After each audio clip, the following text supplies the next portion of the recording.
यहाँ पे ऐसी यूनिवर्सिटियां थी, विदेशों से लोग आते थे पढ़ने। आज हमारे लोग खुद विदेश चले जा रहे हैं पढ़ने और वहीं पे जाके सेटल हो जा रहे हैं। क्या हम इतने कमजोर हैं? क्या हम इतने कमजोर हैं? क्या हम जो एक निचला तबका के तौर पे जाने जाते हैं, जो कि है नहीं। समाज की पूरी गंदगी से लेकर जितनी मानसिक कुरीतियां हैं वो सभी हम ही लोगों पर थोपी जाती है। तो क्या हम इसके लिए संविधान के 75 साल लागू होने के बावजूद इसी के लिए अपने हुए हैं? ये सारे सवाल हैं।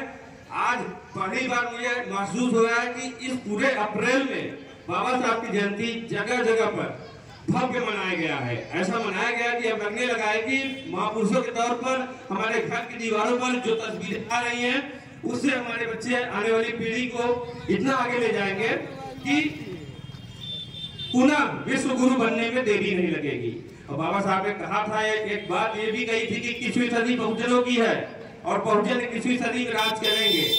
आप चाहे राज करेंगे, इसी बात पे करेंगे जब आपका संघर्ष, छोटा छोटा संघर्ष शामिल होगा।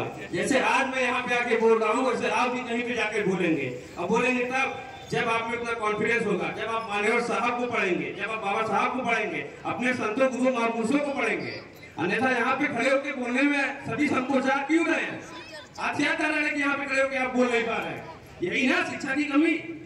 तो इस पे हमको आपको विचार करना पड़ेगा सभी। सबसे पहले अब मैं जो यहाँ पे कुर्सियां तो भर गई हैं, जो खड़े हुए हैं साथी हमने, वो भी हमारी बातों को सुन रहे हैं। और इस देश को तार्किक वैज्ञानिक दृष्टि से आगे ले जाने के लिए अगर संघर्ष कर सकते हैं तो कृपया करके आप लोग संघर्ष करें। इस दौर में आप जानते हैं कि लाचार बेबस हो चुके हैं। पिछले 10 सालों में आप लोगों के साथ, हमारे साथ क्या हो रहा है वो हमसे कहीं छिपा नहीं हुआ है। इस तरह बेबस हो गए हैं कि सुप्रीम कोर्ट का भी जो आदेश आ रहा है तो कहीं ना कहीं इस पे भी संदेह लग रहा है।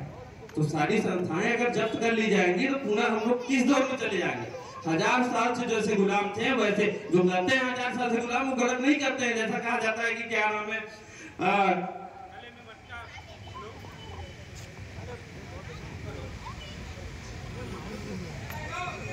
जैसा कहा जाता है कि गले में मटका एक समय में डाल दिया गया था और पीठ पे झाड़ू बांध दिया गया था। तो आज जिन लोगों के ऊपर ये सारी हैवानियत जैसी कुकृत्य किए गए थे, क्या उनकी स्थिति में सुधार आ पाई है? और संविधान आने के बाद किस हद तक आ पाई है?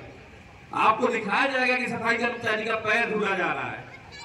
आपको दिखाया जाएगा टीवी पे कि ऐसा महान हमारे देश के आला कमान लोग आ गए हैं कि वो पैर धुल रहे हैं। लेकिन आपको पता है कि किसके काल में सफाई कर्मचारी की वैकेंसी सरकारी थी? क्या आपको पता है इन सारी चीजों के बारे में? आपको बारीकी से इस पर अध्ययन करना पड़ेगा। आपको बरगलाया जाता है धार्मिक चीजों को लेके। क्या आपकी धार्मिक चीजों में जाके क्या इस देश में उतना विकास हो सकता है? इस देश से जो बाहर से भी आता है ना, वो भी बुद्ध को पढ़ता है, वो भी बुद्ध के बारे में जानना चाहता है।